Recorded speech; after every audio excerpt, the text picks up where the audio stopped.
Ismael foi o filho primogênito de Abraão com Agar.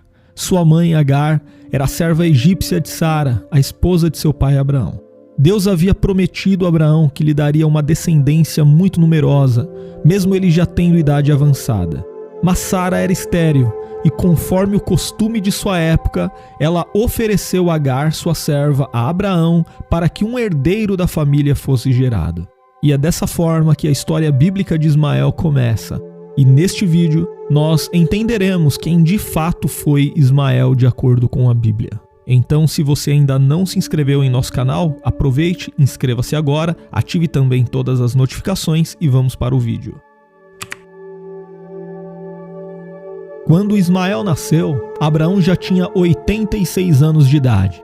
E à luz dos textos bíblicos, nós podemos entender que Abraão amava Ismael e até chegou a pedir que Deus o considerasse como seu herdeiro prometido.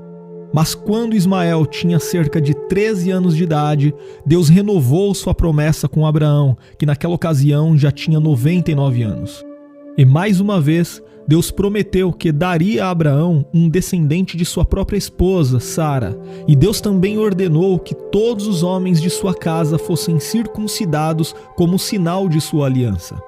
E como Ismael tinha 13 anos de idade quando foi circuncidado, algumas tribos árabes costumam circuncidar seus jovens com essa mesma idade. Depois, passado cerca de um ano, Isaque nasceu. E o nascimento do filho biológico de Sara e Abraão causou uma série de problemas de relacionamento entre Sara e Agar. Na verdade, antes mesmo de Ismael nascer, Sara e Agar já tinham se desentendido. O texto bíblico diz que, depois de engravidar, Agar desprezou Sara. E nesse ponto, Agar estava completamente errada, porque, de acordo com as leis da época, uma escrava fértil jamais podia fazer oposição à esposa estéril. Caso isso acontecesse, a serva especial que havia sido escolhida para gerar o herdeiro da família podia ser rebaixada à condição de escrava comum. Então, segundo esse costume, Sara tinha o direito de afligir Agar por causa de seu desprezo. Seja como for, Agar acabou fugindo para o deserto com medo de Sara. Mas no deserto, o anjo do Senhor lhe apareceu e ordenou que ela retornasse à casa de Abraão. Foi também no deserto que o anjo lhe disse que o filho que ela carregava no ventre seria chamado de Ismael. Por isso, o nome Ismael significa Deus ouve, porque o Senhor ouviu a aflição de Agar, conforme nós lemos em Gênesis capítulo 16 e versículo 11. Mas o desentendimento entre Sara e Agar alcançou seu auge quando Isaque foi desmamado. Na festa de desmame de Isaque, Ismael acabou zombando de Isaque. E Sara ficou muito ofendida e exigiu que Abraão mandasse Agar e seu filho embora, conforme nós lemos no capítulo 21 do livro de Gênesis. Só que esse pedido de Sara contrariava os costumes da época. Afinal, segundo os regulamentos daquele tempo, Ismael era filho legítimo não apenas de Abraão, mas também de Sara, já que ele havia sido gerado por sua serva pessoal. Em casos muito extremos, o filho de um senhor com uma serva até podia ser rebaixado de posição dentro do núcleo familiar, mas jamais ele podia ser expulso.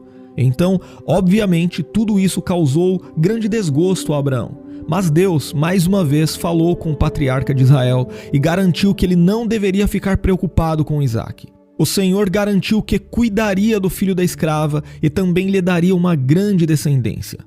O texto bíblico não fornece os detalhes sobre tudo o que envolveu e motivou o pedido de Sara pela expulsão de Ismael e Agar, mas parece que mais do que algo específico que Ismael tenha feito, Sara o enxergava como uma ameaça à posição de seu filho biológico na família. Então, após ser confortado pelo Senhor, Abraão despediu Agar e seu filho. Eles levaram consigo pão e água. Mas num determinado momento, a água acabou e eles pensaram que morreriam. A Bíblia diz inclusive que naquele momento, Agar colocou Ismael debaixo de uma árvore e se afastou dele para não vê-lo morrer. Nesse ponto, é comum as pessoas imaginarem que àquela altura Ismael era um menino bem pequeno, mas muito provavelmente ele já era um adolescente com a idade de cerca de 16 anos. E ainda no capítulo 21 do livro de Gênesis, nós lemos que Deus socorreu os dois, a Agar e a Ismael. E mais uma vez, ele renovou sua promessa de que faria de Ismael um homem muito próspero. Ismael então foi viver juntamente com sua mãe no deserto de Berseba e depois no deserto de Parã.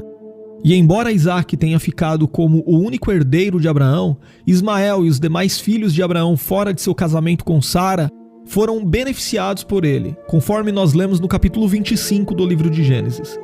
Isso significa que tanto o filho de Agar, o Ismael, quanto os filhos de Quetura, todos receberam bens materiais da parte do patriarca. E embora tenha havido aquele desentendimento entre Ismael, Isaque, Agar e Sara, depois de adultos, a Bíblia não registra mais nenhum desentendimento entre Ismael e Isaque. Inclusive, os dois aparecem no texto bíblico de Gênesis, no capítulo 25, como os responsáveis por cuidar do sepultamento de Abraão em Macpela.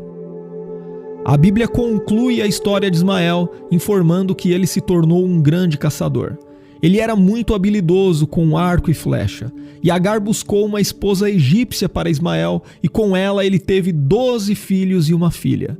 Mais tarde, à luz dos capítulos 28 e 36 do livro de Gênesis, nós podemos entender que a filha de Ismael acabou se casando com Esaú, filho de Isaque. Os nomes dos filhos de Ismael são citados em Gênesis capítulo 25, entre os versículos 13 e 15. E a maioria desses nomes é mencionada em outras passagens bíblicas como famílias tribais de certa influência na época. Inclusive, os descendentes de Ismael geralmente são identificados na Bíblia como ismaelitas. Eles se organizavam em 12 tribos que viviam em acampamentos móveis no deserto do sul. A Bíblia ainda diz no capítulo 25 do livro de Gênesis que Ismael morreu com a idade de 137 anos, mas ela não informa onde ele foi sepultado, embora a tradição muçulmana afirme que ele foi sepultado em Meca. Por fim, no Novo Testamento, Ismael é mencionado especialmente pelo apóstolo Paulo. No capítulo 4 de sua carta aos Gálatas, Paulo utilizou a figura do filho da escrava em sua alegoria sobre a oposição dos religiosos legalistas que perseguiam os crentes gentios, aqueles que nasceram segundo o Espírito e desfrutavam da liberdade em Cristo. Com o tempo, o nome Ismael se tornou relativamente comum. Por isso, outras pessoas são mencionadas na Bíblia pelo nome de Ismael. Havia, por exemplo, um descendente do rei Saul e do príncipe Jonatas que se chamava Ismael. Havia também um alto oficial durante o reinado do rei Josafá e o filho de um sacerdote do tempo de Esdras. Mas dentre todas as pessoas mencionadas, além do filho de Agar, a mais conhecida delas foi o filho de Netanias, que era membro da casa real de Davi. Isso porque, durante a época da opressão dos babilônios contra os judeus, foi esse Ismael que matou Gedalias, o governador de Judá nomeado por Nabucodonosor, conforme nós lemos no segundo livro dos Reis, no capítulo 25, e também no livro do profeta Jeremias, entre os capítulos 40 e 41.